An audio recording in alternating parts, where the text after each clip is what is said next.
Welcome back to another special edition of Why Blank Lost as we continue our series of Why Blank Won podcasts in parallel with the RHAP Survivor Season rankings. I'm David Bloomberg, and unlike Monica, I'm not just doing this podcast for David, but for everybody. I'm joined, of course, by someone whose own daughter would never vote her off, Jessica Lewis. Oh, hey. Sorry. I was thinking about just sitting this one out today. I mean, I don't know. I have some chicken wings. I don't really need to be here, right? I'm going to do well anyway. It doesn't really matter if I compete or join you today, right? Yeah. Now, did you bring enough of those for everyone? Well, no, because no one else is with me, unfortunately. Oh, so you're just secretly eating all the food is what you're saying. I am, but let me tell you, that was one of the best moments ever when Tyson was just like thoroughly enjoying his food during that immunity challenge and just making such a display of it. I loved it. I absolutely loved it. So I have to give him kudos for his performance, because if anybody was acting like, I don't care what any of you think, this is all about me right now, that was Tyson's moment. And it made me laugh so loud because it was so representative of what we saw, I think, throughout most of his game. Yes. And yeah, I mean, it's funny because I didn't actually introduce why it is we're here, who it is we're here for. So I should say this week, the reason we're here is to say, F you, Brad Culpepper. That's right. Oh, wait, no, sorry. That's not why we're here. We're actually here to discuss why Tyson won Survivor Blood versus Water. Do we have like the ability to blur? Because I could go like this or something. Well, I was wondering about that. That's why I pointed instead. And, you know, just it was very aggressive. Oh, it my was, goodness. and she did not say F. No. I was considering saying that to you, but I'm like, I don't want to get in trouble. Yeah, start swearing on the podcast. I do have the ability to remove you from the video. You do, and I didn't know if you would like my chicken eating either, so I was. I'm just jealous that I didn't have any. I have some more, but I don't want to eat the rest of it. Well, as we've mentioned previously, we are focusing on two groups of winners for these podcasts, those who make us wonder how they won and those who did such a good job that we think it's worth discussing them. While it might not have been as obvious in his first two times playing, this time made it clear that Tyson is definitely in that second group. For sure. And to figure out why Tyson won, we will follow the same path as always, or at least that we always do during the normal Survivor seasons and during this series, which is to compare how he played to the rules I originally wrote way back after season 1. And of course, we'll look a bit at Monica and Jervis as well to see how much their actions may have been involved in Tyson's win. Anyone who would like to refamiliarize yourself with the rules, you can check out the most recent version at robhasawebsite.com/blog/survivor rules. Or you can get the shorter and much more colorful version of the rules in poster form at tinyurl.com/davidrulesposter2. That's right. And there's a poster behind you. There's a poster behind me. And listen, to the two individuals who ordered recently, and I failed to send you your poster within a couple of days. I know, I'm so sorry. I double checked eBay and I was like, oh, yep, everything's mailed out and sent. And then I went, oh, no, it wasn't. So Monday morning, promise you, they're on their way in case you're listening. Look at that. They get a special live call out. They do. I'm so sorry. I felt awful. So I don't know what happened. I lost my mind. Things are a little crazy and aggressive, but we'll get there. Well, that's what happens when we have a short-staffed shipping department. I know. It's just me. So I apologize to anyone. I try to stay on top of it as best as I can. And I screwed up on that one. So my apologies. Well, we'll be talking about someone screwing up on something and apologizing nearer to the end of the podcast. Also, in addition to the poster, we have another way you can get the rules so you can always have them with you. And that's in t-shirt form, or as I'm wearing today, in sweatshirt form. That's right. Now, you may be saying, David, there is a massive heat wave gripping most of the U.S. right now. Why are you wearing a sweatshirt? And the answer to that is because I wanted to show it off. He's dedicated. Yes, I'm dedicated.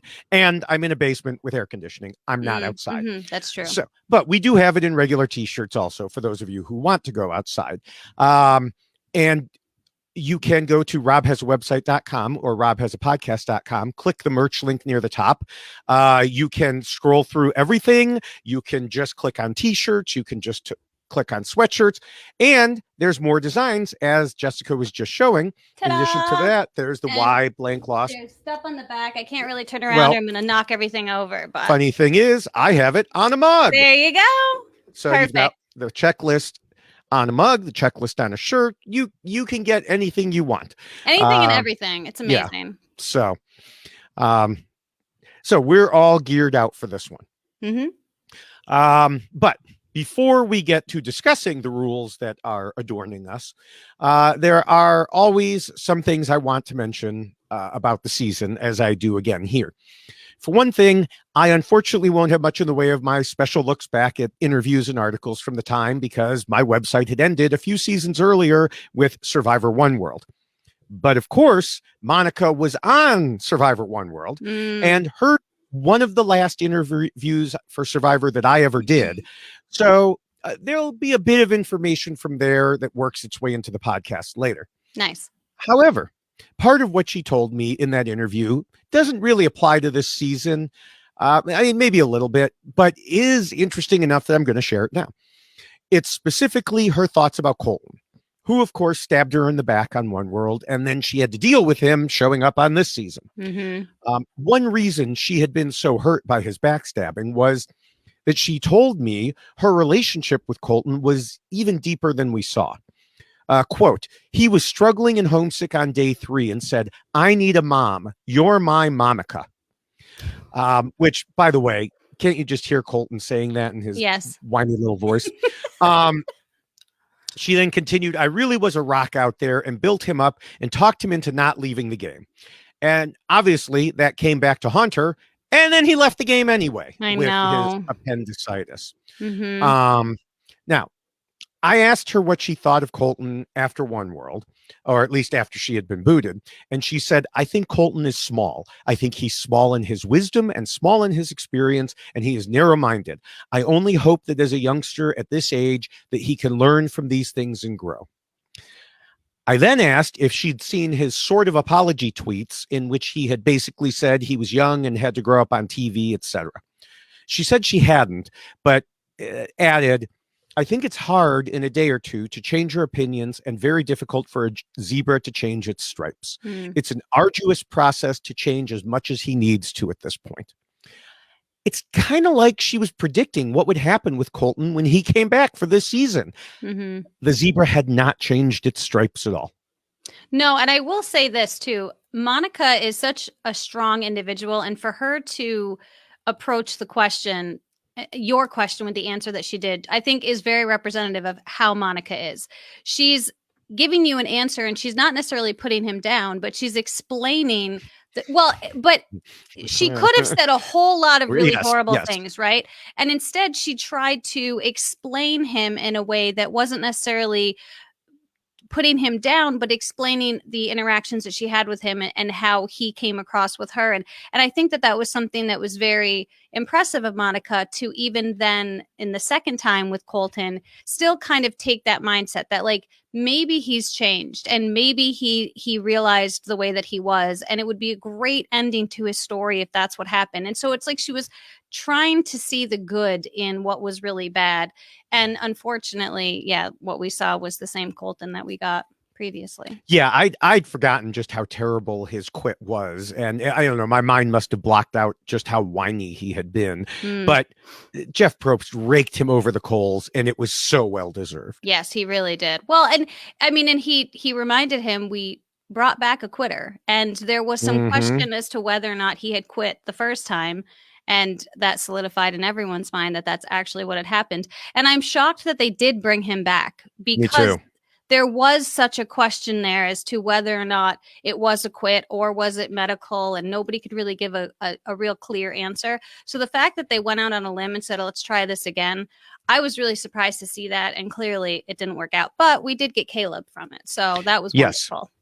Yes, and I think he must have pitched it as, to the Survivor casting as a redemption story. And you know how they love their redemption stories. They do. So, Absolutely.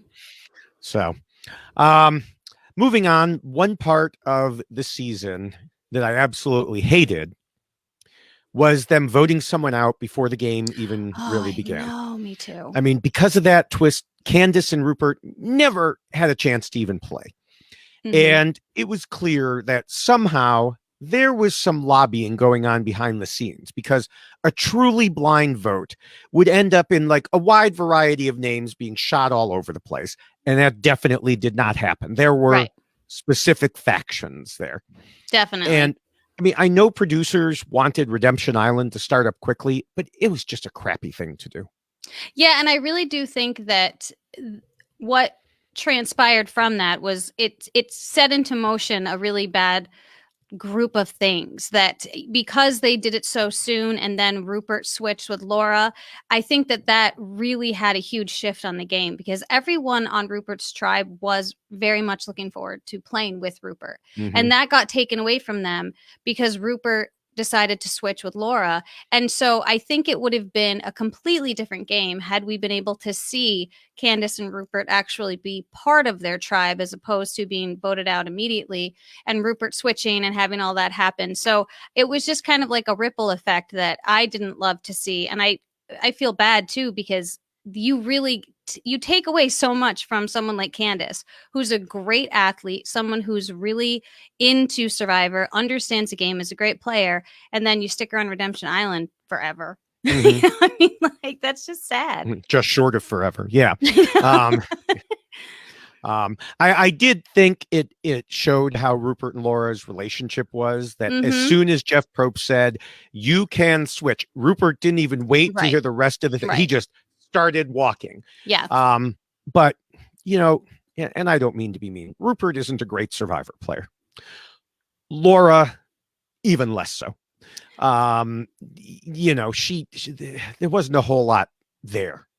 Yeah, well, I think people really wanted Rupert to feed them. There was that component where he was a great fisherman and he's great at camp life, and that becomes very significant, especially to people who have played the game before and understand the importance that has.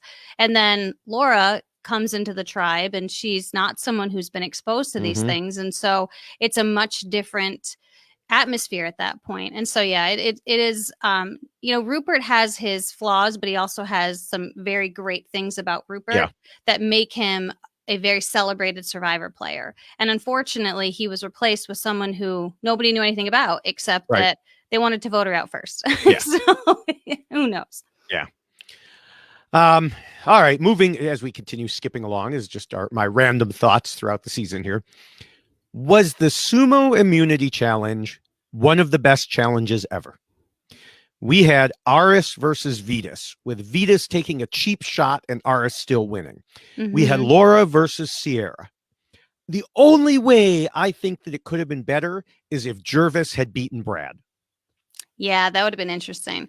I do really appreciate those types of one-on-one competitions, because it really does. It's kind of like a make or break moment for particular people, right? You can be the hero and you can be celebrated, or you can take a cheap shot and still get beat. And so I think it's very interesting to watch. I did really enjoy that, but I do think that would have been interesting to see if Jervis beating Brad. Yeah. Now, since I did just mention Laura versus Sierra, did you know that in this season, Sierra voted out her mother? I know. I was so shocked. I'd never heard that. I've never heard Jeff Probst even mention that. I mean, it's not like it's been said repeatedly over and over again. No, every possible turn, even going into season 40. Never. No. You want to know what's funny about that too? I will say. So I was watching the show in my living room, and my husband was in the kitchen, and it was happening. She was voting out her mom. And my husband is like, she voted out her mom? And I'm like, yeah, she did. He gets like, Jessica, I'm being facetious. Like, everybody knows Sierra voted out her mother. It was pretty funny. I got all shocked for a second.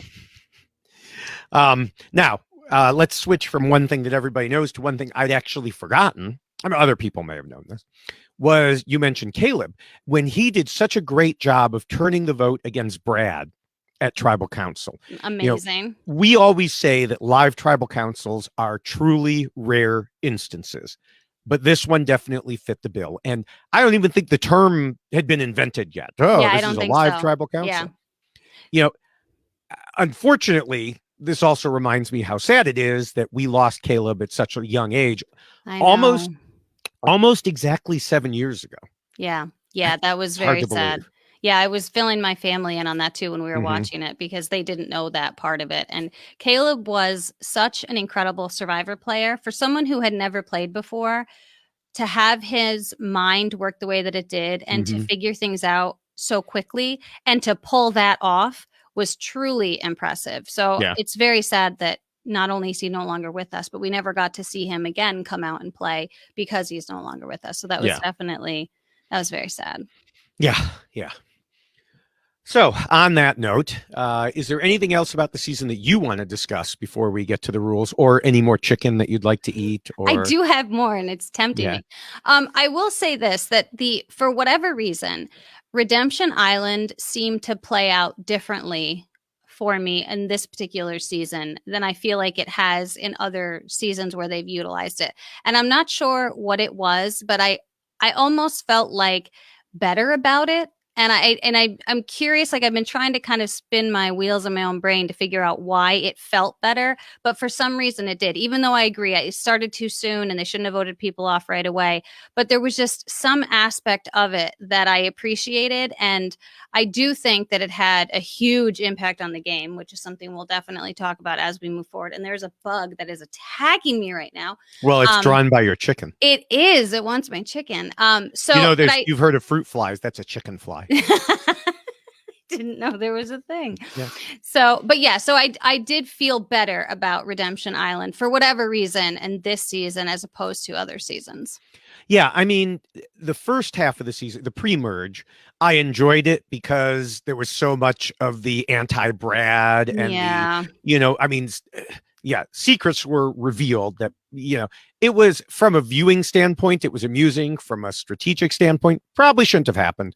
Right. Yeah. And then of course, everybody knows what I think of someone coming back into the game as late as, the winner came back in. Yes. But it wasn't as big a deal in part because, well, Tina didn't win the game.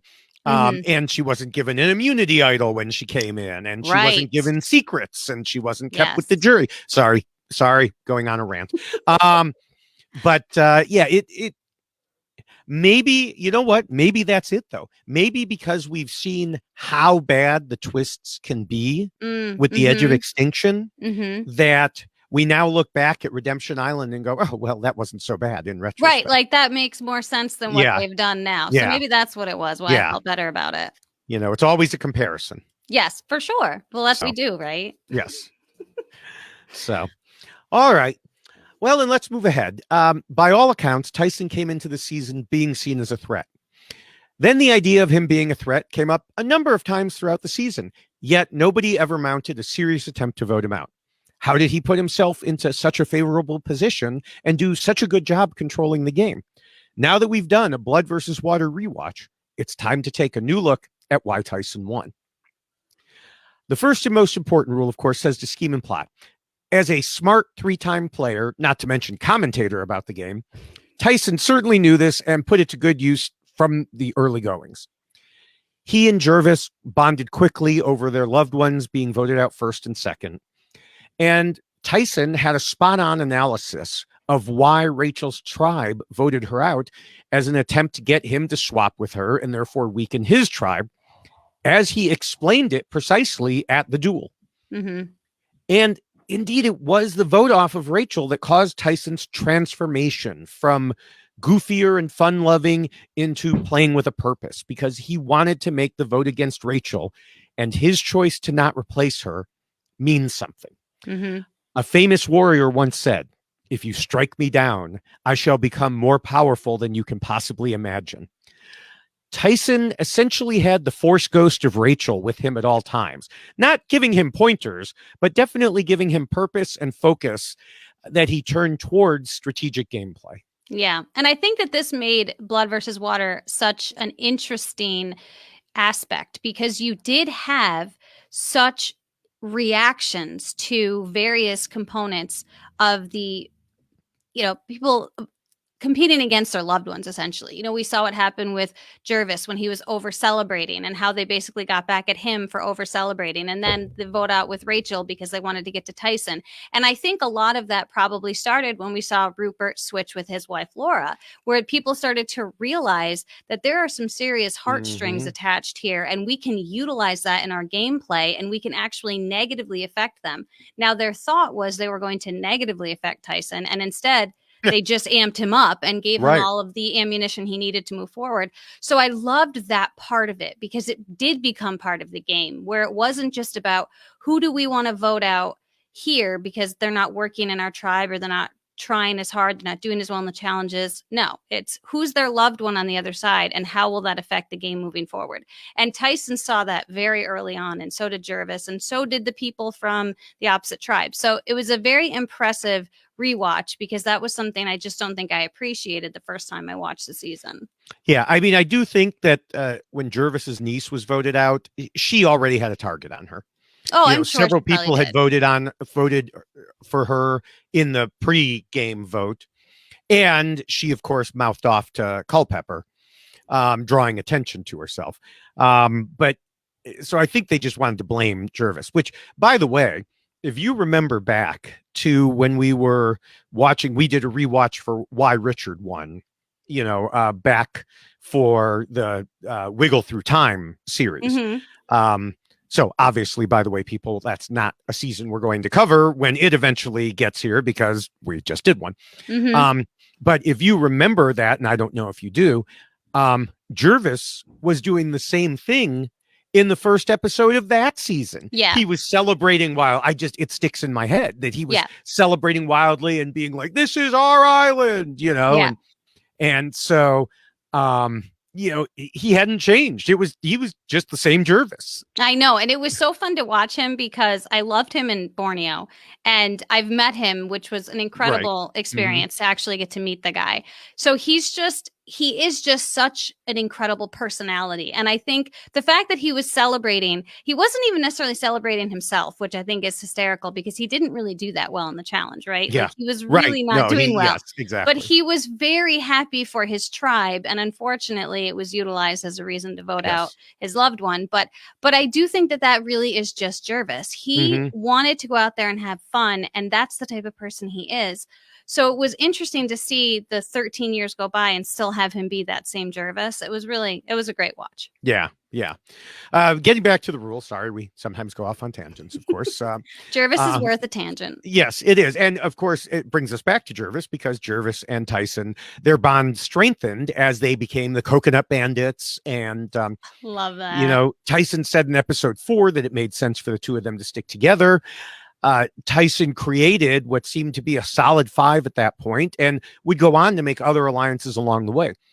But just as importantly, or maybe more important, Tyson looked ahead to see potential problems, such as what will happen if Aris and Vetus are allowed to join together and move forward in the game.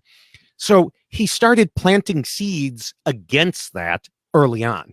Yes. And I think what was amazing about how he did that was that he was always very mindful of keeping it as a group discussion. And that was something that he even talked about in some of his confessionals about how he didn't want to be seen as the ringleader and as the person that was coordinating things. So it really was, let's take this group of people and talk about it.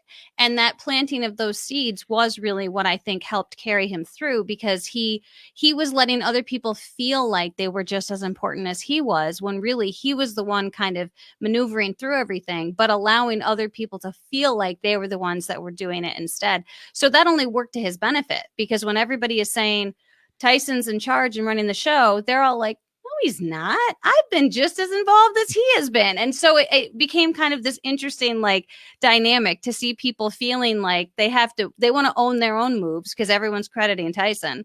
when really Tyson is the one that's doing it, but he's making it appear as if it's a group. Yeah. He directed vote after vote, and everybody or almost everybody felt that he had their backs.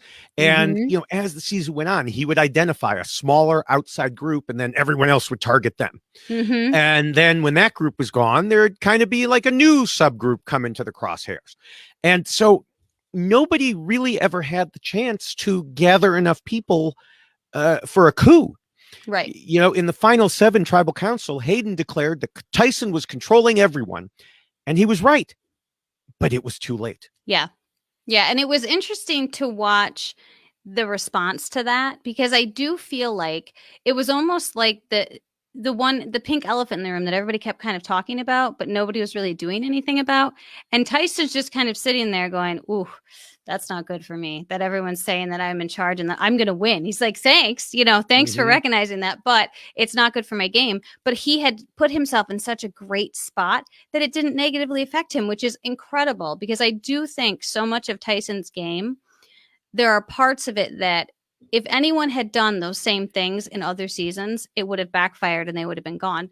But Tyson really was making it work, even though he was doing things that were very tricky and very potentially problematic, but he pulled them off so nicely because he started at the beginning. Yeah. Yeah. Another example, when Sierra had an epiphany at tribal council and decided on the spot to force a rock draw, Tyson later told Rob that he had very little hesitation about it. And this is when I, just kind of launched into this. Another example of him thinking forward. He knew that if he didn't do this, he had a very small chance of winning. And now some of the players tried to tell Monica later, because Monica was like, well, I will never turn against them. He drew a rock for me. And the other players were like, no, he drew a rock for himself. Mm-hmm. And they were right. Right. Because that was the only way he was going to go forward and win. Mm-hmm. I might know a thing or two about that. Well, yeah, as a matter of fact, speaking of that, and this is one of those, I want to go off on a tangent again. Okay. It may initially seem like it was mathematically a terrible idea for Sierra to do this, because there was a 67% chance that someone on Sierra's side would go home. Mm-hmm. But it actually made sense, because otherwise there was about a 100% chance that she was never making it to final 3. Right. Jervis and Monica had slipped and basically told her she was number 4. Mm-hmm. If Tyson had drawn the bad rock and not come back from Redemption Island, then Sierra was almost guaranteed to be in the final 3 and would have had a good case for the win. In fact, I think she would have won. As she said in interviews afterwards, she played to win, not to come in 4th. Right. And this is the side that somewhat reminds me of another person who drew rocks, because they knew that if the vote went against their side, they were doomed. Yes. Yes. And this is the thing that makes that whole rock draw scenario so terribly sad, but also sometimes a necessary component of your game.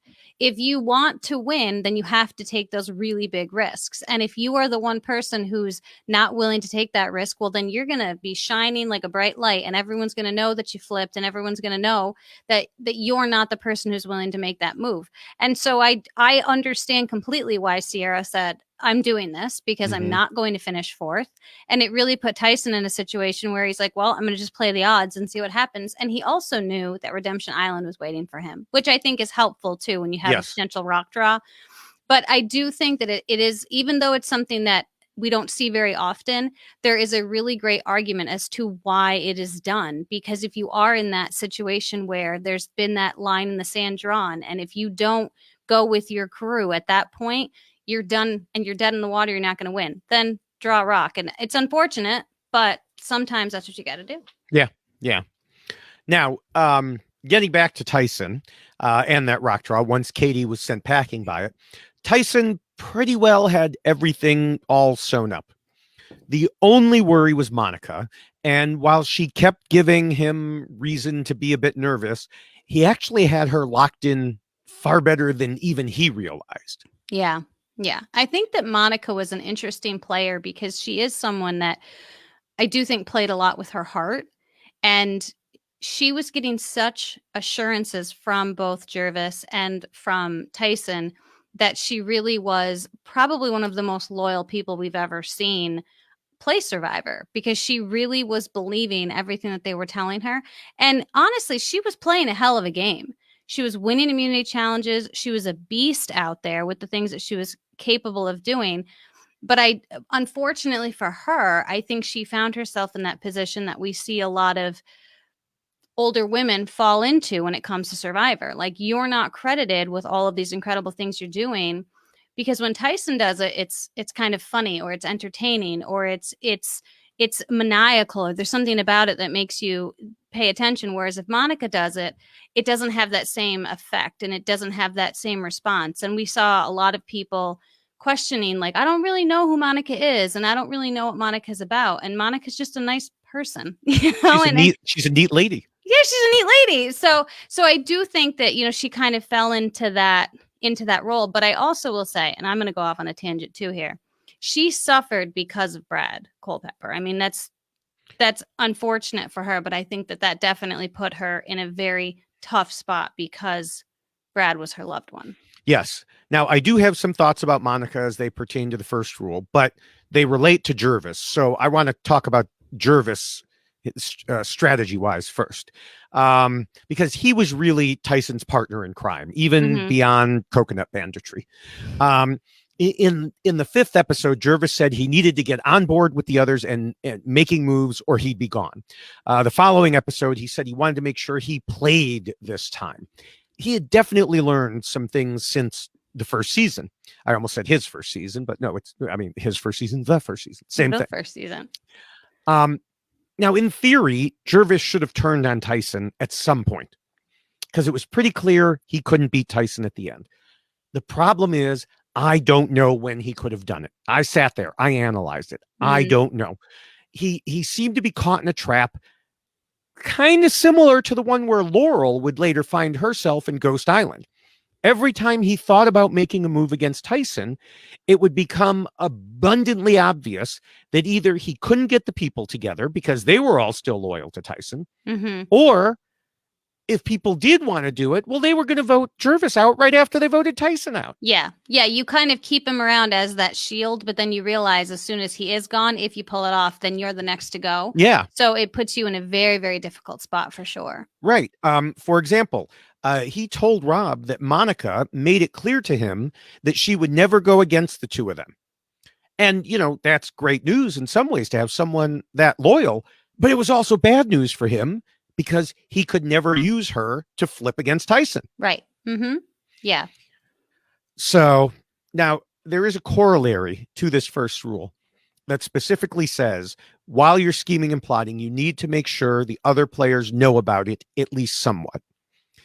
In their duo, Jervis had some of the ideas and strategies, but he admittedly used Tyson the way you just said, as a shield. The downside is that also means Tyson gets the credit. Yeah. You know, you want Tyson to take the blame. Well, that also means he gets the credit. Yes. And this is why I think part of Redemption Island worked against Jervis. And also there was this rumor mill, if you will, about Tyson that also didn't help Jervis, because when you've got people at Redemption Island talking about things with other people and then coming to the arena and saying things about people, then everyone's getting to hear it. And it's festering in people's minds. And then that narrative really almost becomes the truth, because so many people are repeating it because that's what they keep hearing. And I think that's what we saw with Tyson. We saw so many people pointing out the fact that, you know, I hope you all like second place. Tyson's playing a great game. And it was being openly acknowledged, so much so that I don't think Jervis really had a place to go other than, I have to get rid of him, because he is getting all of the credit. But Jervis, I think, was looking at it as, well, I'm not getting the heat for it. But then at the same time, he's not getting the credit for it either. So it really put him in a very, very tough spot, because I don't think Tyson could have done what he did without Jervis. But unfortunately, he got the credit for everything both of them did together. Yeah, and that's why I said a few minutes ago that he could not beat Tyson at the end. If he couldn't flip on Tyson, and he couldn't beat Tyson at the end the way things were, his only hope was to make his own moves more obvious. but he didn't succeed in doing that either. Right. Yeah. Now, we also have to credit Tyson for keeping such a close eye on Jervis. Tyson told Rob in the post-game interview that he was a little worried about Jervis getting too close to Hayden because they were bonding over football. But Tyson countered by preparing to say that Hayden had told him that he could never beat Jervis because Jervis was too well liked. So, that made sure that Jervis wouldn't ever want to flip with Hayden. If Hayden's thinking this, allegedly, which wasn't necessarily true, then, Tyson had that all plotted out to make sure, no, Jervis won't flip on me with Hayden. Right. Yeah. Tyson really was controlling so much of the narrative that was going on, just in regards to other people, even though there was that narrative about Tyson that was happening, that he was so good at everything he was doing. But I do think that he was so good at also, like we said at the beginning, planting seeds about other people, that he was really controlling that dynamic and how people felt about other people without it being about who we're going to vote off. It's just these little like ideas of, oh, this is a thing that you might want to just think about, but not we need to vote this person out. So you're letting that person construct in their own mind what they want the outcome to be instead of telling them what the outcome should be. And he was very, very good at manipulating people to do that. Yeah. Yeah. Going ahead now, moving to Monica, she told Rob that she also felt like she was in a similar spot as Jervis, in that if she ever flipped on the duo, she believed she would be the next to go, because what she said was the overall climate was very anti-Monica. And despite all the lobbying attempts aimed at getting her to turn, she knew that she had zero chance if she didn't stick with the guys. Well, and that anti-Monica comes from Brad Culpepper. I mean, some of it. But I mean, I think a lot of it, and we'll hold off until about let's see, what rule? About the fifth rule, I think. Hold on, let me check. Look at the poster. Yeah.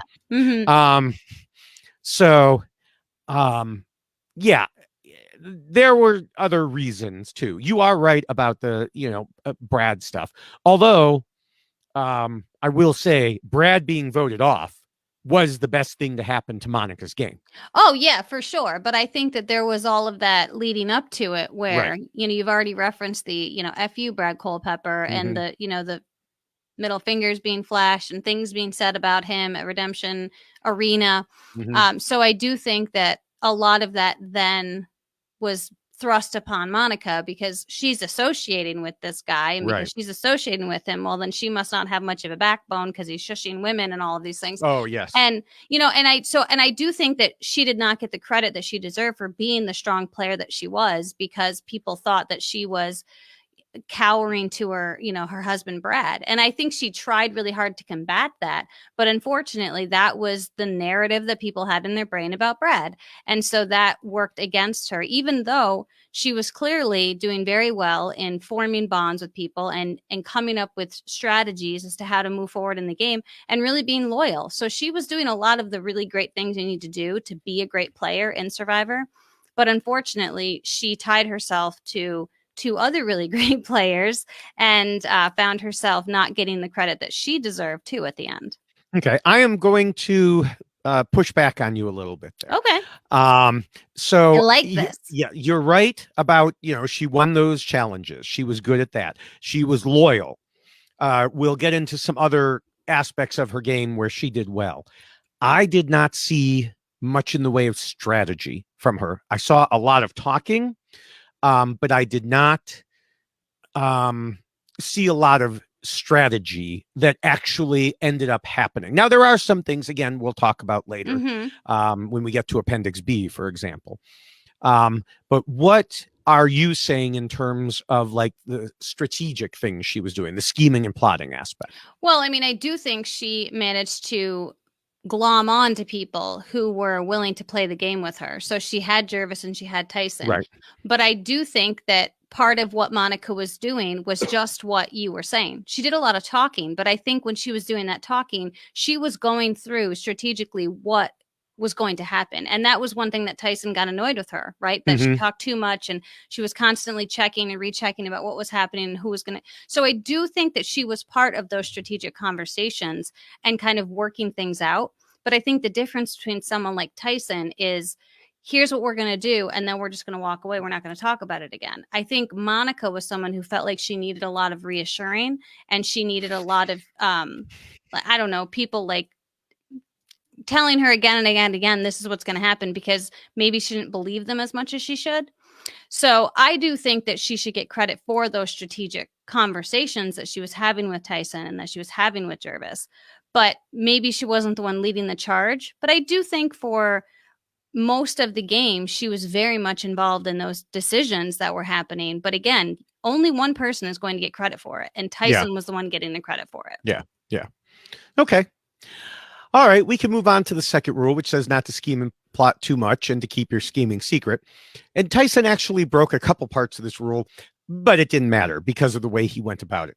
One part is that players shouldn't be in an obvious duo. This was blood versus water. Obvious duos were already baked in. Aris and Vetus, the mothers and daughters. There was even another pair of players without loved ones who were clearly together, in Hayden and Caleb. So Tyson and Jervis being an obvious duo didn't stand out as being a big deal, and thus they weren't targeted for that reason in the same way that duos would be and have been throughout history. Yeah, no, I think that that's a great point, because it is true. When you've got a mother-daughter that you can point to and say, well, and brothers, and say, hey, what about these guys? They're certainly not going to be paying as much attention to Jervis and Tyson as they would be looking at Laura and Sierra. Yeah, and I do think, and there was so much attention put on Vetus and Aris, it was kind of insane. But that also stemmed from Tyson. So I do think that he had a really good way of thrusting the spotlight onto those people instead of it being put onto he and Jervis. Yeah. Now, another thing this rule says not to do is being the obvious leader if alliances get out in the open. And you already talked about this a little bit, but it was clear at certain points to many of the others that Tyson was indeed the leader. So early on, when you were talking about it, wasn't as much. But the problem was they had all been aligned with him at some point, and they came to the realization too late for it to help them. Being seen as the leader is worrisome when others are trying to get together to cut off the head of the snake, as we often hear. But when those others are part of the snake's body, they don't want the head gone. Mm-hmm. So, moving on to Monica. Watching the season, you probably wouldn't get the idea that she schemed and plotted too much. But others playing with her did think that from time to time. In the 6th episode, Kat got it into her head that Monica was scheming too much, which she really wasn't. So she decided to target Monica, which caused the rest of the tribe to decide that Kat was scheming and plotting too much and vote her out. It was a supreme piece of irony.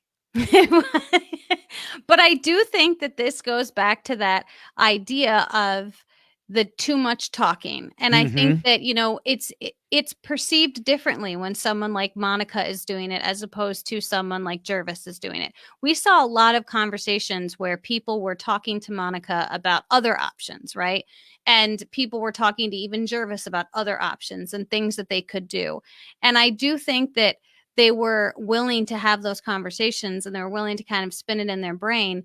But it goes back to the relationship that they had, and they're realizing, yes, I'm not going to cut off the head of the snake because I am part of that.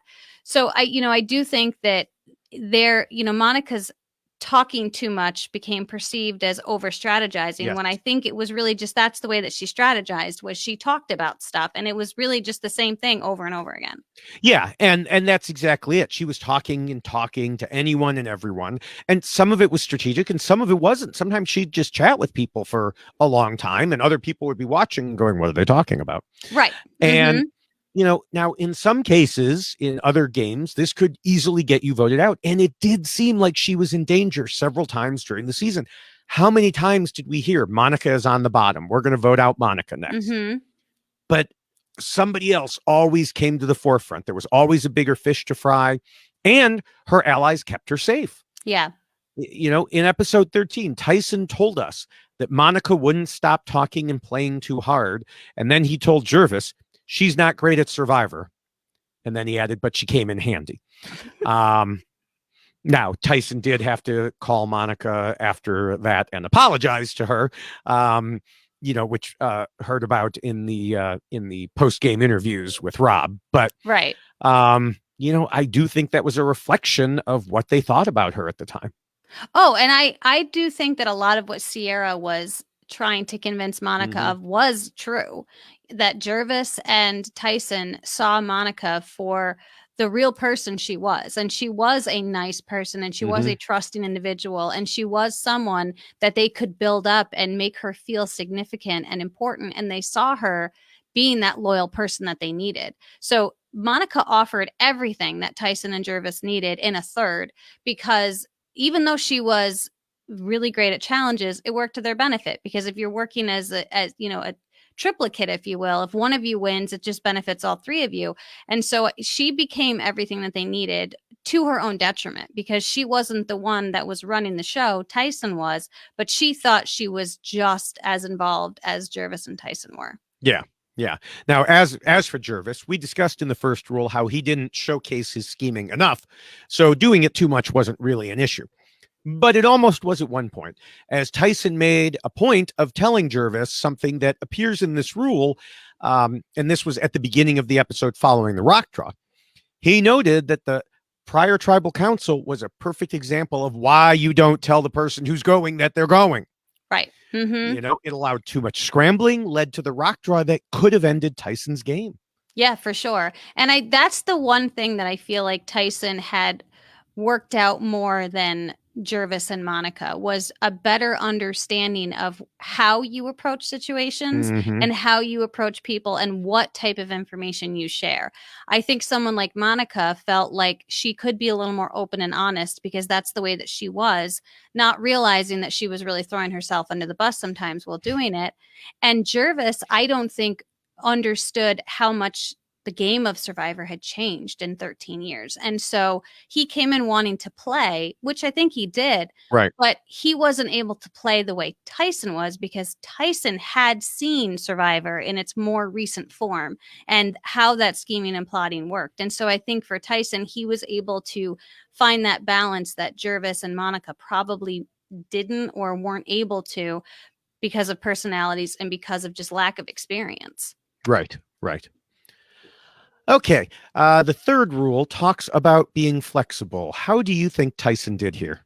Oh my God, Tyson is just good at everything he does. So I would say that as far as flexibility is concerned, he did it when he needed to, but it wasn't so extreme that it was detrimental to his game. Yeah. I mean, he kept Jervis and Monica right where he needed them, but he also had the ability to keep other options open if he needs to, because he did form relationships with everybody and he did have a bond with people. And the fact that he could be put out there as the leader and the one that's going to win and still manage to win and have nobody end up turning on him was really quite impressive. And I think that just, it highlighted his ability to maneuver through multiple situations and know how to combat those situations and know what to do in response to it.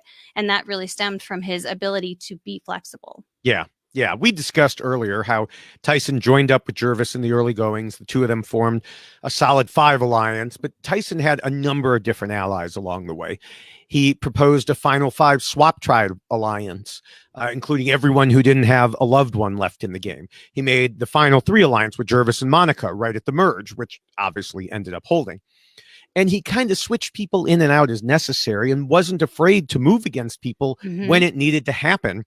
Or, as Vetus would say in the final tribal council, before they could do it to him. Yes. In the reunion, he even mentioned that he always had an A, B, and C plan for anything that could happen. Yeah.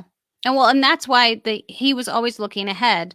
And I mean, he talked about how, little sleep that he got because he was constantly running through scenarios in his brain. And I think that just goes to show he was prepared for anything. And so if this is the way the vote goes, then this is the way I have to approach it. And if this happens, I have to go this route. So he really was going through every potential scenario, which really led him to where he was in the final 3. Yeah.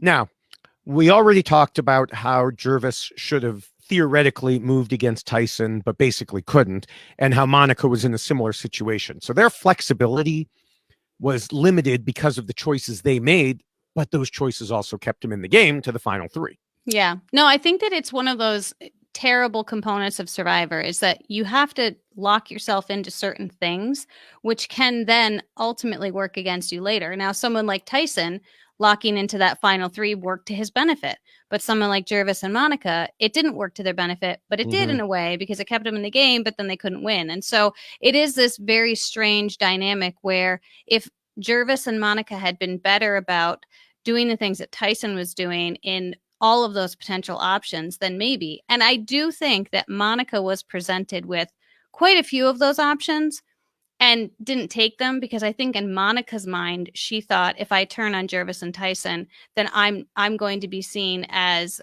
being disloyal and no one's going to vote for me in the end. But I think someone like Monica could have pulled that off if she had voted them out because I think it would have gained the respect that she was looking for from people who were on the jury. Yeah. Yeah. All right. The fourth rule tells players not to let their emotions control them. And Tyson pretty much always followed this rule. There were several times when he could have changed up his strategy due to his feelings, but he didn't. One obvious time was when he didn't swap for Rachel after she'd been voted out. I'm sure he wanted to, but he knew that he stood a better chance of winning the game than she did. Yes. On a related note, it would have been understandable if he'd been mad at Monica for what Brad did in voting out Rachel. But Tyson just kind of shook his head and said Brad didn't know what he was doing, and he didn't let that affect his own game. Yeah. So, he was good at that aspect. And then later on, he followed this rule from the opposite side as he planned to target Aris, even though he liked him. And that example is even ensconced in the rules now.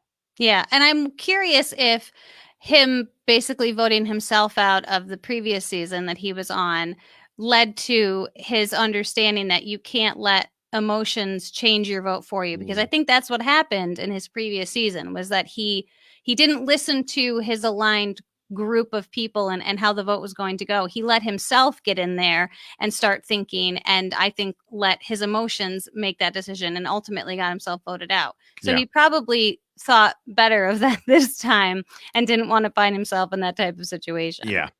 Now, Monica, on the other hand, definitely did let emotions affect her gameplay.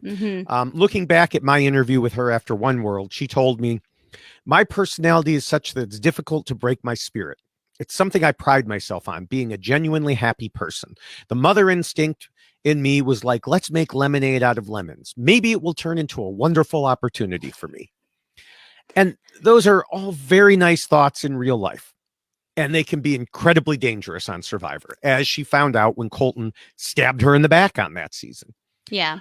But there was at least one time this season when Monica made an emotional decision as well. Though that was for an opposite reason to being happy. At the episode 9 tribal council, when Vetus attacked her in that tribal council, she switched her vote from Katie to him, which could have caused problems if there had been an idol. She was lucky that there wasn't, and that Tyson was willing to forgive and forget. Yeah. And I think Tyson probably did that because he realized how necessary she was to his game. But I mean, she did exactly what Tyson did in his previous season that ended up getting himself voted out. So I think he thoroughly understands the consequences of doing something like that, whereas Monica was that knee-jerk reaction of being emotional. And I do think that we did see Monica be very emotional because she was getting personally attacked quite a lot throughout the season, including, Brad Culpepper getting attacked. And so I think that can really wear on a person when not only are you being attacked, but your loved one is being attacked and there's nothing that you can do about it because they're on the other tribe. So I think that it put her in more of a defensive situation where she had to try to justify who she was, and it didn't really matter, but she thought it did. And so I think that unfortunately for her, that became something she just couldn't overcome, was because there was so much there was so much attacking being done to Monica, and we never saw Tyson getting attacked like that. Really, Tyson was being put up on a pedestal all the time about how great he was playing the game, and then everyone was kind of shitting on Monica, excuse my language, but that's what was happening. So I kind of feel bad for her that was the dynamic she found herself in. Yeah. Not much to say about Jervis here. I think he was, again, similar to Tyson and, voting out Aris. He didn't allow friendship to interfere, but he was emotional in terms of his celebration and stuff. But that wasn't really gameplay. So not really much to add about him here. Yeah, I think that was just Jervis. Yeah. The fifth rule talks about the social game and reminds players they need to pretend to be nice. Now, even as much as Tyson was on a mission, he still retained that more fun-loving side of him. And yes, I keep using the term fun-loving because it's the one he used to describe himself in the final tribal council. Mm-hmm. And no, Tyson, it's not one word. It's two words. But back in episode 3, even as he was talking about how he needed to make it to the end, he also said it's a game and too many people take it too seriously and ruin their lives. It's possible to be both focused on winning and also to make sure you have fun at the same time. Yeah. And Tyson really epitomized this. I think this is one of Tyson's greatest gifts, is his ability to interact with a group of people and be entertaining while also kind of being a jerk at the same time, but it's coming across as like funny. I mean, all of the stuff about when the tree was getting cut down by Aris and how he was kind of presenting that to the group, and he was doing it in a comical way and it was entertaining and funny, but he was also providing those little bits of information about Aris that he wanted people to start noticing. And so he's got this way of doing what a lot of comedians do. You present something that's almost a very uncomfortable situation or idea, but you do it in a comedic fashion. And so people can see the truth in it, but they can also laugh about it. And that's something that Tyson pulled off beautifully. And not very many people have the ability to truly be themselves in the way that Tyson could be. I mean, the fact that the guy was stealing food as much as he was, and it was so entertaining and funny to the viewers. But I was on a season when someone stole food and it was horrifying and terrible and bad, but you couldn't help but laugh when you saw Tyson doing it because of the way that he presented it to the audience. And so it's a gift that he has that very few people who have played Survivor have. So it's just something that he's just naturally gifted at, and it worked exceptionally well for him this season. Yeah. So there was a time, I don't remember, I think it was one of the first times I met Tyson.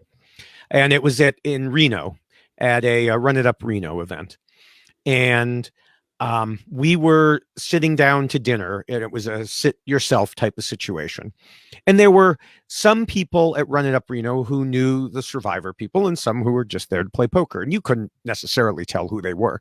But so a couple of women sat down, younger women, sat down at the same table as me. And then Tyson was there too. And they said, oh, that we were introducing, and I introduced myself and said, yeah, I have a podcast, etc. And they said, oh yeah, we love your podcast. Well, Tyson wasn't going to let some polite banter just lay there. Right. And this is the type of situation you were talking about. He says, oh, you do? What part of it do you like the most exactly? Totally putting them on the spot because they had just been making a polite comment. For sure. And they were like, and I don't remember what happened exactly after that, but it was, it was hysterical. Yeah. Now, I don't know if I'd have felt the same way if I were them, but he just had the way to do that sense of humor. Yeah, he can call you out, but make you laugh at the same time, right. and not make it uncomfortable for people that are in the surrounding area. Yeah.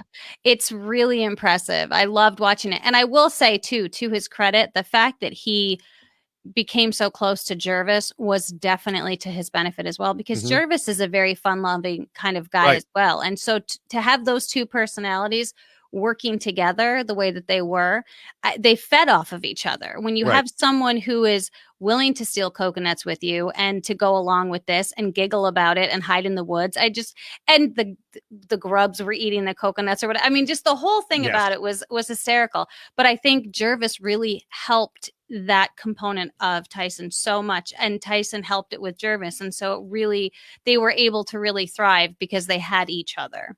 Yeah. Now, another particular area where we saw the importance of Tyson's ability to play nice was his relationship with Monica.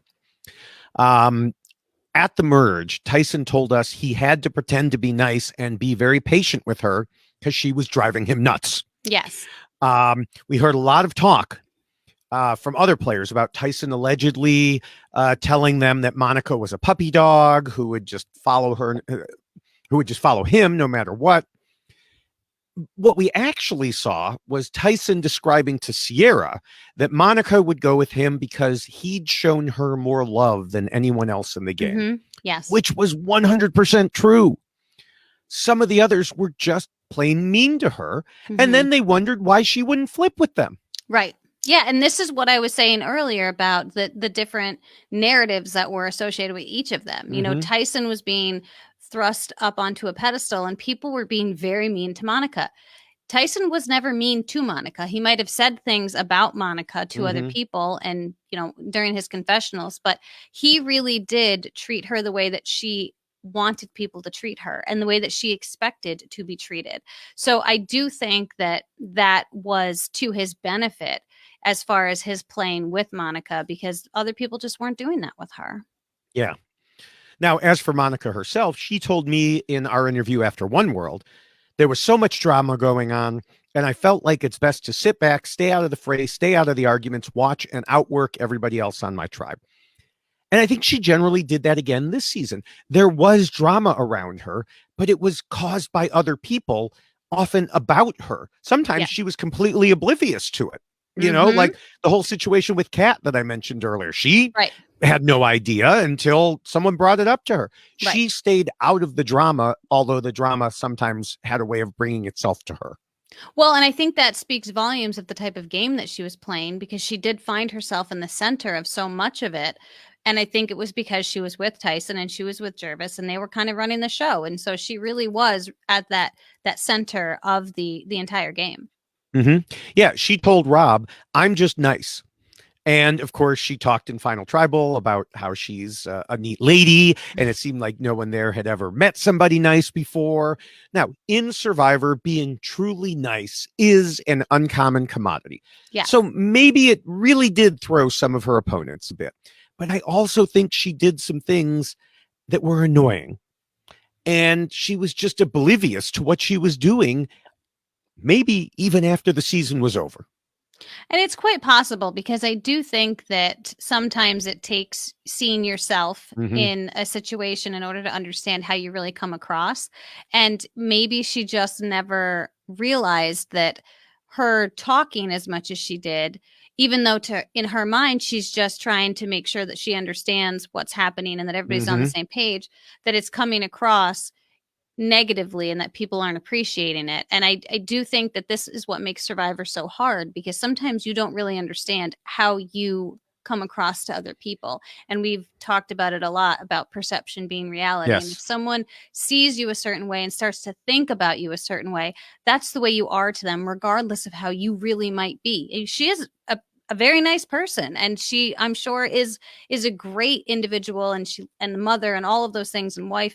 But what she was putting out there was rubbing some people the wrong way, and then that became what was associated with Monica. Yeah. I mean, I think we all know. I know that I know some people, both at work and not at work, who once they get started talking, they will not stop. Yeah. And you may joke with that, you know, with other friends or other coworkers and the like. But in general, they're very nice people. They just won't stop talking. Right.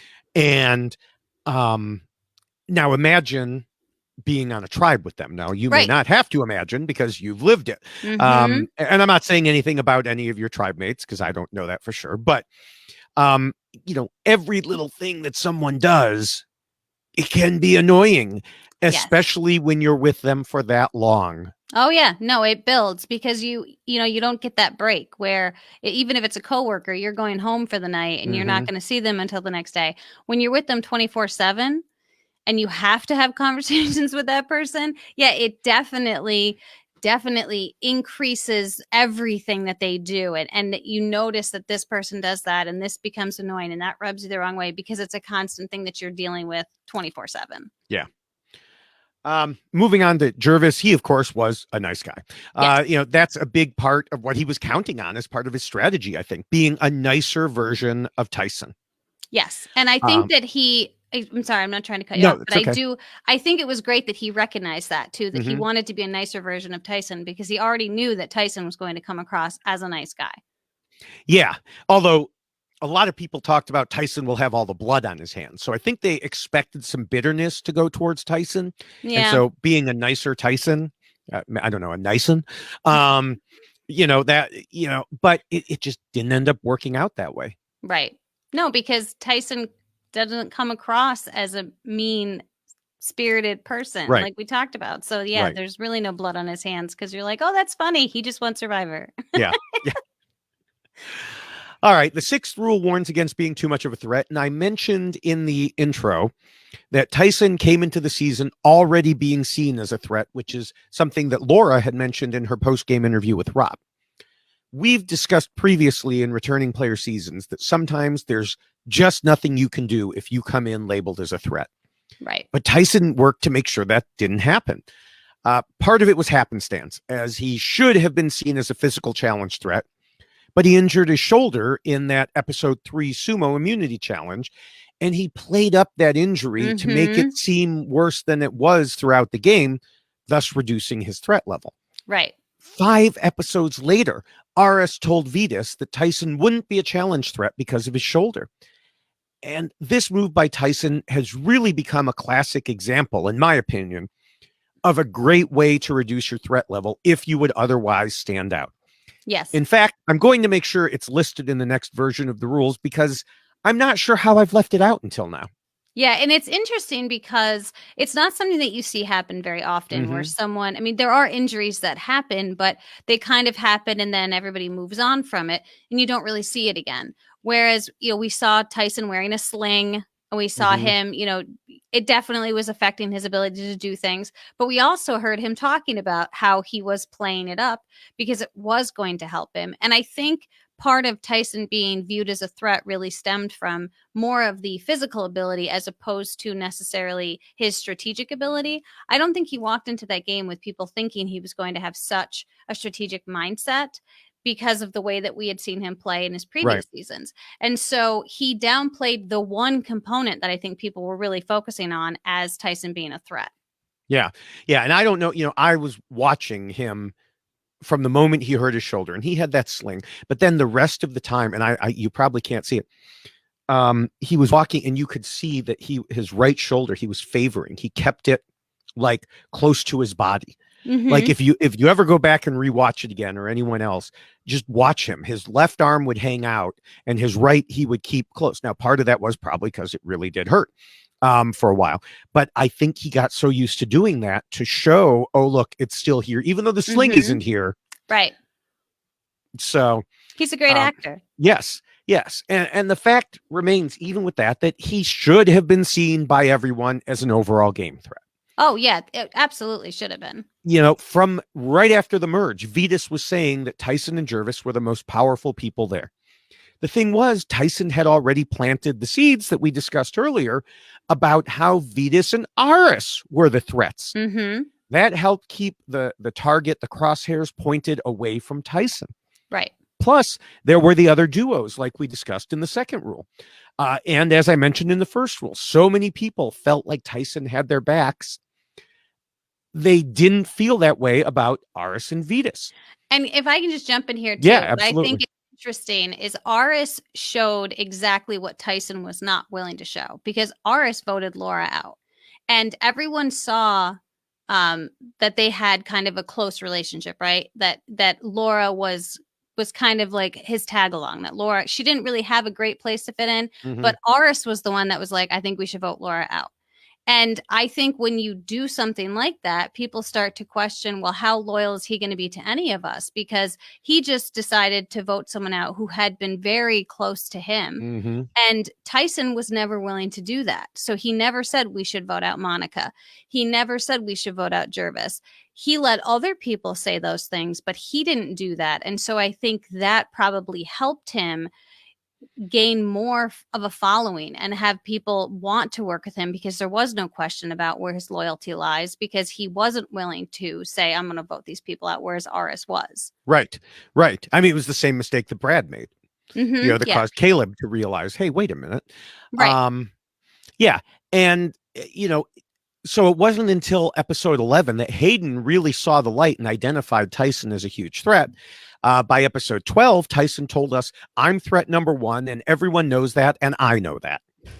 But as we've said several times throughout the podcast so far, by the time something like that happened, it was too late for the others to do anything about it. Yeah, the numbers were just dwindling, and it was just working to his benefit, for sure. Yes. And then, of course, Tyson won the last 2 immunity challenges when his shoulder had mostly healed, and he didn't have to worry about being seen as a threat at that point. Not to mention he wanted to make sure nobody had a chance to flip on him. Right. And I do think, too, that, and I'm sure we'll talk about this, but, he not only did he win the immunities, but he also had some comfort and solace knowing that where the hidden immunity idol was. So, that I think is also going to help you play your game that much better, because that component is not part of your strategy that's going through your brain. Right. Moving on to Jervis, he was listed alongside Tyson when I mentioned Vetus pointing them out as a threat. But as we've talked about already, Jervis always had Tyson the shield, which was his plan.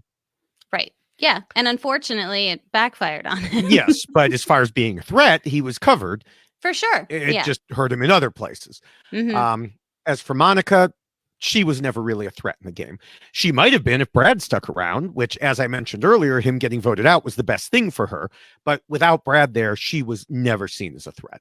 Which is crazy, because she was so good at the immunity challenges and won so many of them. Yeah. You would think that there would have been more of a component of her being a threat, but I think that was lost because of the way in which she was presenting herself to the tribes. Yeah, absolutely. All right, we can move on to the 7th rule, which covers dealing with idols and advantages. You just mentioned the idols, and Tyson was the only person this season to find an idol, and he found 2 of them. And the way he found them, too, was what was so interesting to me. First, he got information on a clue from Hayden, mm-hmm. and knew from that where the idol would be. Nobody else apparently figured it out, but Tyson got it. And then the second time, he got it again from someone else, in this case, Sierra, reading the clue out loud. Mm-hmm. Knowing how to deal with idols isn't just about digging around everywhere. It's about playing it smart. And Tyson certainly did that in both cases. Yes. And I do think that just helped. It helped that he had played the game before. Right. And so when he's having this conversation with Hayden and I think, was it Caleb that were providing, and he was just kind of inquiring, like, oh, well, what did it say? What was, and he was just acting kind of aloof about the whole thing. But really, in his mind, he's like, I can't believe they're giving me, they're giving me the clues and they don't even realize what they're doing. And I think that just goes to show, when you're playing with people who have played before, they're more receptive to what those clues mean, and they're more interested in kind of working it out. And it's not just because they're curious, they want to find the idol. Mm-hmm. And he did that, and he managed to find both of them. Right. Now, his use of them, maybe not as great. He used it unnecessarily in episode 11, but it was a just-in-case move, and it's absolutely understandable why he did it. Better safe than sorry. Right. Besides, he was then, as we discussed, able to figure out where the replacement idol was and get that one too. And he didn't end up needing that one either, though, of course, just having it made sure no one else did, because we saw like Hayden and Sierra on a massive search for it, which they would have found it if Tyson hadn't grabbed it already. Right. Now, he ended up giving it to Jervis in front of the jury, of course, to play just in case Monica had a change of heart. She didn't, but it once again reinforced who was really in charge of that duo. Yeah, because Monica was angry. by that, because she thought, well, now they knew that I might have turned on them, or they thought that I was going to. So yeah, I mean, it worked in his favor because he was able to do that in front of the jury and show Jervis his loyalty, but then it caused Monica to question the loyalty, but still Monica didn't Well, and the change thing anything. was, Monica should have taken, I mean, Monica did plenty to make them question that. You know, I Yeah. mean, in Oh, her for mind, sure. she was locked in, and we'll get to that, I think, in a moment here. But Mm-hmm. um, she, yeah, there was a reason that they suspected she might turn on them. Right. You know, Mm-hmm. so all right. Let's take a brief look at Appendix A, which is about the rest of the tribe keeping their end goals in mind when voting, and says to vote out the weak, then the strong, then the weak, then the strong. Once Rachel was voted out, Tyson knew what his end goal was, and he was always thinking about how to get there. He adhered mostly to the weak versus strong by focusing on how people fit into his alliance, getting Right. rid of the strong players who opposed him, keeping the weaker ones around until it was the right time for them to go. I agree. Okay. I thought you were going to add more to that. No, that No, was but it. no, I mean, I do think that if any one of the season you can really point to and say they were constantly thinking about that end goal, it was Tyson. I mean, Mhm. Tyson was constantly working through the configurations of how this vote out is going to affect him moving forward. And it was really an incredible thing to watch him maneuver and figure out as the game moved on. So I think out of anyone in the season, he did that more so than anyone. Yeah. All right, so now we can move on to Appendix B, which covers the jury phase and final tribal council. By episode 12, Hayden was telling everyone else that he hoped they liked second place because Tyson had first. And his views seemed to be the predominant one at the time.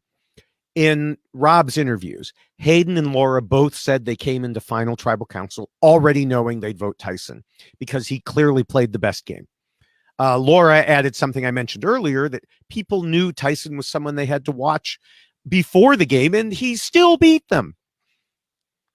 So, yeah, I mean, there wasn't much that really had to come out of tribal council, I don't think. No, but I do think that this is one of those situations where Jervis and Monica needed to separate themselves from Tyson as much as they can. If they thought that he was going to be the one that was going to have the blood on his hands, then they needed to put the blood on his hands. Mm-hmm. And neither one of them really did that. And No. it was almost like they resigned themselves to the fact that, well, everybody thinks Tyson's the best, and we're going to let him keep being built up as the best. And we were just the sidekicks. Monica got defensive and got upset with how people were perceiving her, and then was trying to justify the type of person she was. And Jervis really just kind of was quiet, I think, and really not stepping up and saying, listen, Tyson couldn't have done any of this without me. Like we were doing this together. We were in this from the beginning. But that's the problem that you run into when you have a duo from the beginning.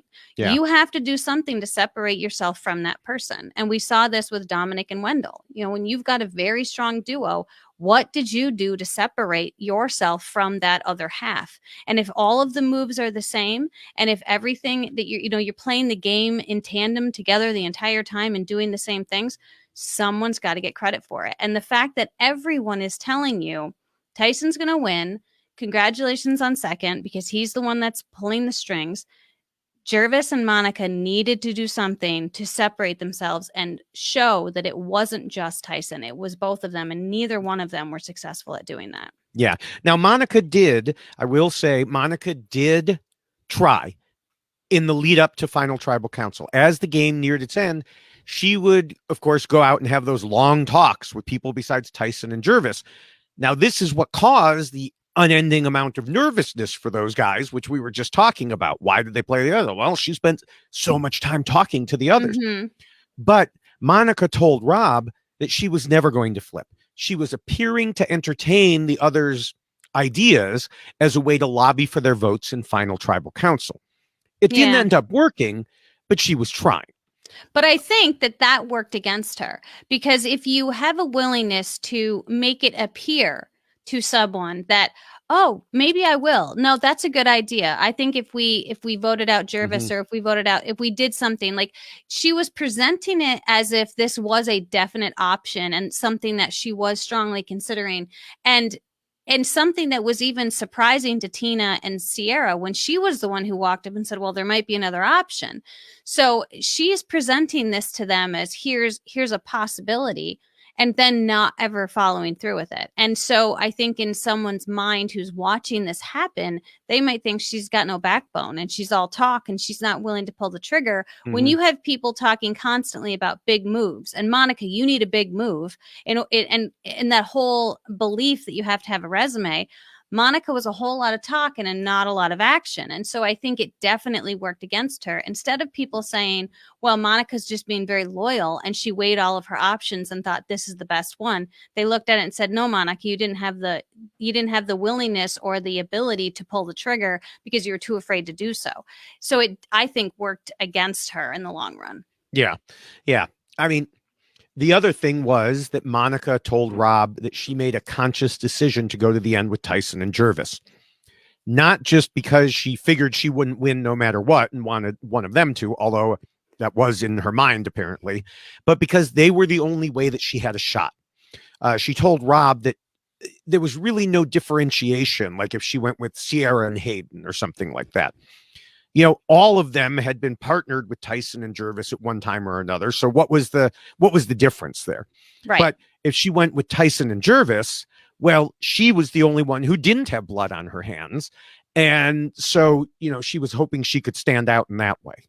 Yeah. No, and I do think that this is an interesting thing that we've seen in other final three decisions. Who do you go to the final three with? Do you want to go to the final three with the people that you have worked with and can try to find those nuanced differences? Or do you go to the final tribal three with people who have played wholly different games, right, and then people can really focus on each person individually as opposed to a group and then trying to parse it out from that group?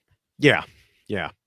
Now, another thing that does deserve mention about Monica's decision is that if she went with, say, Tina and Sierra, each of the others would have had their loved one on the jury. So that would have, first of all, it would have been an automatic vote, but also those people would have been there to lobby the other jurors. And I mean, I think it's pretty clear that Sierra would probably have won in that scenario, thanks to both voting out her mom and forcing the rock draw. That happened? What? Yeah. I think Monica had to have recognized that. You know, I'm sure she did. Yeah. Looking around going like, who can I beat? Well, it's not a good chance, but at least I can differentiate myself against these two guys. Yeah. No, I think she was in a tough spot. And that's why it becomes so important to your Survivor game to be looking at the end at the beginning. You want to start thinking early on, who do you want to sit next to? And especially in, you know, this type of season when you've got loved ones who would potentially be sitting on the jury, you need to be thinking about that too. And to know that that's an automatic vote for someone's loved one definitely is something that Tyson was aware of and thinking about. And that's why he was focusing on people that didn't have loved ones in the game anymore and keeping them in the game as opposed to people that had loved ones, because he saw how that vote could end up. So I do think that that was another added component that she just didn't think about early enough in the season. Yeah. Now, you already started talking about this, but once we got to the final tribal council, I think it can be basically broken down as follows. Jervis said he used strategy and blindsides, such as against Aris, and played the game the way it should be played. Monica said the jurors thought she was dragged along, but that wasn't true. She made choices because she wanted to sit with Tyson and Jervis in the final three. And Tyson said he came in knowing he'd be target number one and figured he'd have the maximum amount of fun he could have. But that changed when Rachel was voted out. He had to get to the end to make up for her. Everything he did was strategic, including his hard work to get both idols. And, you know, he reiterated these points several times in response to questions. And he cried. Which, I mean, part of me believes that was firmly strategic. But he also broke down somewhat in the reunion, and there was no point in doing it then. Yeah, but he just won $1 million. I think there's a lot of emotion. Yeah, flowing through you at that point. I think it's probably both. That it was emotional, but he also played up the emotion, kind of like he did with his shoulder. Right. Yeah, it hurt. Yeah, it was injured, but I'm going to play it up more. Yeah, for sure. Now, there are a couple of questions that I think deserve special mention. One, I mentioned this earlier when Katie brought up Tyson's comment about that's your seat over there on the jury. after she got rocked out. Mm-hmm. It wasn't a nice thing to say, but he did appear to sincerely apologize for it, and she must have accepted it at least enough to vote for him. Right. Yeah, that was kind of a, probably shouldn't say that, Tyson. Yeah, yeah. Now, the other is what he said in response to Aris's question that he would have voted Monica in final tribal council. Tyson told Rob that was definitely strategic, his answer, because he felt Jervis was the bigger competition at that point. Yeah. Yeah, I think that was genius. That to plant that seed, which is what he did the entire season. He spent the whole season planting seeds to put ideas in people's heads. And that was another example of him doing that. He didn't think Monica was going to get any votes. And then to say that to Aris, it kind of shifted the attention away from Jervis and might have made people start thinking about Monica instead of Jervis. So I think that was a genius move for sure. Yeah. Now, I also want to call out Vetus as being particularly annoying. Because he credited Tyson with getting them before they could get him. But he still wouldn't vote for Tyson because he had promised/threatened Tyson with withholding his final vote, and Tyson still voted him out. Oh, boo effing who for you, Vetus. Come on, get over yourself. I just don't like it when people threaten that in Survivor that way, like, oh, if you vote me out, I'm not going to vote for you at the end, and then to do that. Well, and I think it's interesting because we don't see that very often, right? And when it does happen, it is one of those moments you're like, oh yeah, that is kind of a bargaining tool you could use. But we don't normally see that happen, and yeah, Vetus was definitely going to hold true to that. Yeah. As Rob said when he interviewed Tyson after the season, Tyson does not negotiate with terrorists. Apparently not. Yeah. But overall, Tyson pretty well ruled this tribal council in much the same way he ruled the game. And he told Rob it was at that point that he realized he had probably won because he was expecting it to be much worse. But the other players recognized who had controlled everything, and the bitterness that some were expecting for the supposed blood on his hands, like we mentioned before, it just wasn't there. It all washed clean. For sure. So, all right. Well, it is about time to wrap things up. So what are your final thoughts? I think Tyson really should be credited as being one of the greatest Survivor players. And I know that he has said that in interviews that he doesn't get the credit he deserves. And I agree that he should. But it also took him 3 times to get there. And that kudos to him for doing that, for learning from his past mistakes, which again is something that he talked about in a lot of his interviews that he's conducted, is that not enough people learn from their previous mistakes. Right. And he clearly did. He realized things that he had done wrong in his 2 previous seasons, and he wasn't going to make the same mistake this time. And so I do think that a lot of things worked in his favor that you would think normally wouldn't work in someone's favor. The fact that he came in being seen as such a threat, you would think would work against someone, but instead it almost worked in his favor because of the way that he handled it. He did a great job coordinating people, kind of bringing people into the fold, and really managing information the entire time he was out there. And it was almost like this narrative took over about Tyson, where so many people were talking about how Tyson's going to win. Tyson's playing the best game. Tyson is he's going to be getting the $1 million check. I hope he likes second place. This was the narrative surrounding Tyson, which you would think, again, would have worked against him. But instead, I think it controlled the game even further, where it put that into people's minds. They were all kind of resigned to the fact that Tyson's a great player and Tyson's going to win. And so when Tyson's sitting there in the final 3, well, we've heard about this, haven't we? We've heard that he's going to win. We've heard that second place is the first loser. So then Tyson's going to win the game. And so I do think that Tyson had so many nuanced components of his game working in his favor that normally should have never worked. But I think it was because Tyson knew how to manage it. He was constantly working through the scenarios, trying to figure out the best mechanism for him to get to the final 3, and utilizing those people that he needed to use to get there without making them feel like he was using them. And so he did everything he could to kind of craft the perfect game, if you will, and really I think, put himself in that final 3 from the very beginning of the game, because he saw the path he needed to take and he built the path himself. And that is why I think Tyson won. Yeah. Yeah. I mean, you must have been looking over my shoulder as I was writing my notes here, because we've spoken before about self-fulfilling prophecies on Survivor. If people keep talking about how somebody's going to win and nobody ever gets them out, that person is going to win. Right. People were worried about Tyson before the game. People were worried about him throughout the game. People were worried about him at the end of the game.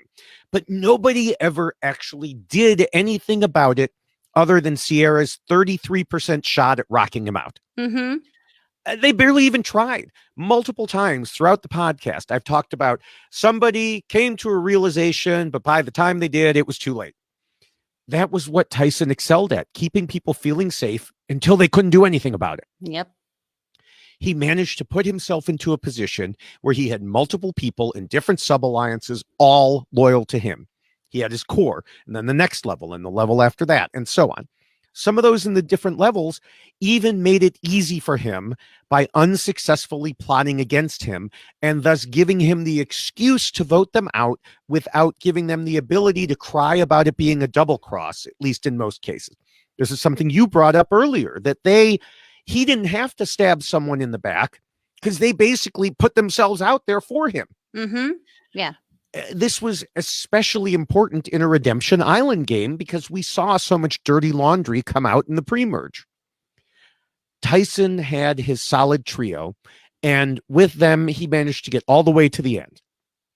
Jervis was always going to be the 0 vote finalist because he was Tyson light. He did things basically the same as Tyson from a strategic standpoint, but Tyson was better both at figuring out what was going on and also in getting credit for it, in part because Jervis allowed that to happen. You can't go to a final tribal council against someone in a situation like that. But Jervis's problem was he couldn't find a way around it either. Monica similarly found herself in a situation where she couldn't beat Tyson, but she also couldn't turn on him. It really was a perfect situation for Tyson. In the reunion, Tyson said his vow to make it to the end for Rachel kept him focused. He never relaxed. He had to keep fighting for her. And he did. Tyson showed in previous seasons that he was a smart guy and a fun guy, but also a guy who could make mistakes. This season, especially after the second vote, he made sure he was thinking everything through and he wasn't going to make any mistakes. Everyone saw how he controlled the game, did everything strategically, downplayed his huge threat level, made everyone like him, and even found the idols. He had pretty much every aspect of the game locked up. And that is why Tyson won. I was almost going to eat another piece of chicken, but I didn't. Oh, well, thank you. Thank you. You are too enraptured by what I was saying. Yes. No, I definitely was. No, Yes. It's always great when you do your wrap up. It's always great. Well, thank you. Let me remind everyone that the rules we just discussed are available as a poster. There it is. Poster. Oh, okay. Shirt like this, a sweatshirt, t-shirt, Shirt like this. shirt like that, mug, and just in case it wasn't clear, why blank won on one side, why blank lost on the other side. Right. Ooh, 2 and 1. And the poster is on the mug as well. Oh, okay. So Yes. there's that option too. So if you want to have the poster on a mug, you can do that as well. Yes. One Although more thing. It's small. It is small. But Cute though. yes. So as we had said before, for the shirts, the mugs, whatever, go to robhasawebsite.com or robhasapodcast.com, click on the merch link, browse through the designs. You can click through, select mug, select t-shirt. That makes it easier to get to. For the poster, go to tinyurl.com/DavidRulesPoster2. Yes. And listen, if you are outside of the United States and you are interested in ordering a poster, you can certainly DM me and I will get that to you. And I am going to be sending a poster to Andrew, who was the winner of the Zoom call with me. So thank you, Andrew, for always listening and being a huge fan. And he will be getting a poster, and he's actually in Canada. So I can definitely make that happen for you. So if you want to do that, just get in touch with me and we will definitely make that happen. I do think it's funny the way you say that, like it's so far away, when for you, that's like a few miles, Canada. I know. Listen, I could stand on my parents' porch and probably throw it over the border. So yeah, it is a little close. I'm farther away because I'm near Albany, but yeah, when I'm at my parents' house, I'm literally right right there. Yeah. All right. As we wrap up, I want to encourage people to check out the RHAP patron program at robhasawebsite.com/patron.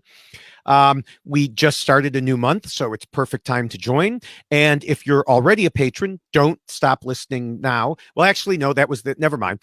I mean, don't stop listening now anyway. But yeah, once you join, you'll see that the RHAP patron program has so many different ways to have fun and interact. That's what I meant. There are all these different ways. Hopefully, as a patron, you already know them. But just in case you don't, there's Patron Family Feud, Patron Mafia, Patron. I think they were doing patron Jeopardy for Big Brother and stuff like that. There's a patron only follow-up podcast for each Survivor season in the countdown. Monthly patron call-in shows, weekly Q&A show with Nicole, and of course the patron Facebook groups to keep you occupied with a great community of people, including both of us, where you could talk about Survivor, Big Brother, life in general, Survivor South Africa, whatever. So remember again to go to robhasawebsite.com/patron. And once you get to the Facebook groups, make sure to say hello. And you should also follow us on Twitter. I am at Jessica Lewis 89 and he is at David Bloomberg. You should definitely follow us both. We do live tweet during the Survivor episodes that will be up and coming in the fall. So that will be super exciting. And we also tweet about all kinds of things Survivor during this time and other things as well. You should definitely follow us both at Jessica Lewis 89 and at David Bloomberg. Yes, and I've been tweeting about Survivor South Africa so far. Yes, and I have been enjoying your tweets immensely. Yes. The hashtag for, as we're doing for all of these, is hashtag #WhyTysonWon. And of course, the hashtag for this podcast overall, WhyXLost. Make sure you're subscribed to all of the RHAP Survivor podcasts at robhasapodcast.com/survivor or on your favorite podcatcher. We are also on the reality TV RHAP feed. In both places, you can find a wide variety of great content, including, of course, the ongoing Survivor season countdown. That's right. Can I do my thank yous now? You can. All right. I would like to thank Scott St. Pierre for all of the editing that he does, both on the video and audio portions of Why Blank Lost podcast. So thank you, Scott, for everything that you do. And also thank you to Will from America for the incredible theme song that you did for us. You wrote so long ago. It's so catchy and definitely wonderful. So you should definitely check that out. If you haven't listened to it, put it on repeat. It's quite fun. So thank you, Will. It's wonderful. Well, thank you, Jessica, for joining me once again to talk Survivor. It had been a few weeks, but based on the remaining seasons, I think we're getting to the point where I expect to be getting together more frequently. So everyone keep your eyes and ears open. Listen, and I'm living in fear of what my life is going to become very soon. And then people will hear from me sooner than that, as I'll be making an appearance with Rob shortly. Can't say when, can't say what, but shortly. I know. I have to not say anything. Yes. And then after that, we'll be back together to see everyone soon for the next look at why somebody won. So we will talk to everyone soon. Bye. Bye.